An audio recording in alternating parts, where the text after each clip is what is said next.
आगे बढ़ते हैं, कमोडिटी मार्केट पर नजर डालते हैं और कमोडिटी मार्केट पर रणनीति बताने के लिए आज हमारे साथ रवि दियोराजी जुड़ चुके हैं। रवि, शुक्रिया समय निकालकर जुड़ने के लिए।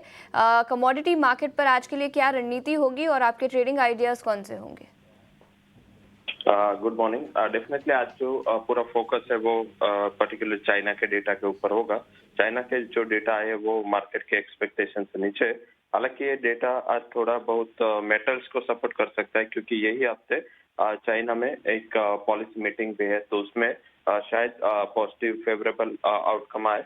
तो मेरे हिसाब से आप डायरेक्टली मेटल नहीं, बट जो सिल्वर में आप बाय करके चले, 90,000 पे बाय करना है, 90,900 का टारगेट होगा और 91,680 तक के स्टॉप लॉस रखना है। और सेकंड रिकमेंडेशन नेचुरल गैस पे होगा। वेदर रिपोर्ट यूएस की जो फेवरेबल है, ये हफ्ते पूरा नेचुरल गैस फ्लेवर में रह सकता है। बाय करें with stop loss up to 459। Target वो इंट्राडे टारगेट जो है आज के लिए 274,000। ठीक है, तो ये रणनीति कमोडिटी मार्केट पर। बहुत बहुत शुक्रिया रवि, समय निकालकर हमारे साथ जुड़ने के। आगे बढ़ते हैं, ब्रोकरेज रिपोर्ट्स कहाँ निकल कर आई है वो बताने के लिए अब हमारे साथ जिनय जुड़ चुके हैं। जिनय, गुड मॉर्निंग। बताएं, कई सारी बड़ी न्यूज़ आई थी जिसके चलते कई सारे ब्रोकरेज रिपोर्ट्स भी है, कहाँ पर फोकस रहेगा? बिल्कुल, गुड मॉर्निंग आशीषा। कई सारे ब्रोकरेजेस नोट दिख रहे हैं। पहले बात करेंगे सन फार्मा से। जेफरीज़ ने इनिशिएट किया, जो टारगेट प्राइस है वो है 2150। उनका मानना है कि जो कंपनी ने न्यू स्पेशलिटी एसेट्स ऐड किए हैं, उसका जो एस्टिमेशन नेट प्रेजेंट वैल्यू है वो उन्होंने लगाया है $380 मिलियन से। और उनको एक ऑप्शन वैल्यू नज़र आता है दोनों ही साइड पे।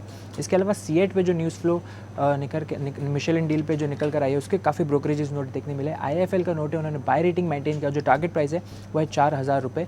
उनका मानना है कि ये डील के चलते एक EPS एक्रेटिव डील उन्हें नज़र आती है और 7 से 8% एडिशन दिखता है EPS ग्रोथ में FY26 में। इसके अलावा एक स्ट्रॉन्ग री रेटिंग केस भी उन्हें नज़र आता है C8 के स्टॉक में। इसके अलावा एक्सिस कैपिटल, वहाँ पे भी बाय रेटिंग मेंटेन है। टारगेट प्राइस है 3450। उनका मानना है कि ट्रांजैक्शन जो है एक इन एक्सपेंसिव वैल्यूएशंस पर हो रहा है। Around 1 times price to sales ratio पर डील हो रहा है। इसके अलावा इन्वेस्टेक, उन्होंने भी अपना बाय रेटिंग मेंटेन किया। उनका जो टारगेट प्राइस है वो है 3750। उनका मानना है कि एक कंपनी जो अपने हाई मार्जिन सेगमेंट में एंट्री ले रही है, उसके लिए काफ़ी अच्छा पॉजिटिव न्यूज़ फ्लो रहेगा। और C8 उनका एक टॉप प्रीफर पिक रहता है पूरे टायर सेगमेंट के। इसके अलावा गोदरेज कंज्यूमर्स पर हमें रिंग ब्रोकरेजेस नोट नज़र आ रही है। UBS ने अपना बाय रेटिंग मेंटेन किया। जो टारगेट प्राइस है वो है 1450 का। उनका मानना है कि जो EBITDA मार्जिन है वो हमें थोड़े नॉर्मल लेवल से गिरते हुए नज़र आ सकते हैं। 24 से 27% तक नज़र आ सकते हैं, क्योंकि अनफेवरेबल एक सीजनल मिक्स देखने मिल रहा है।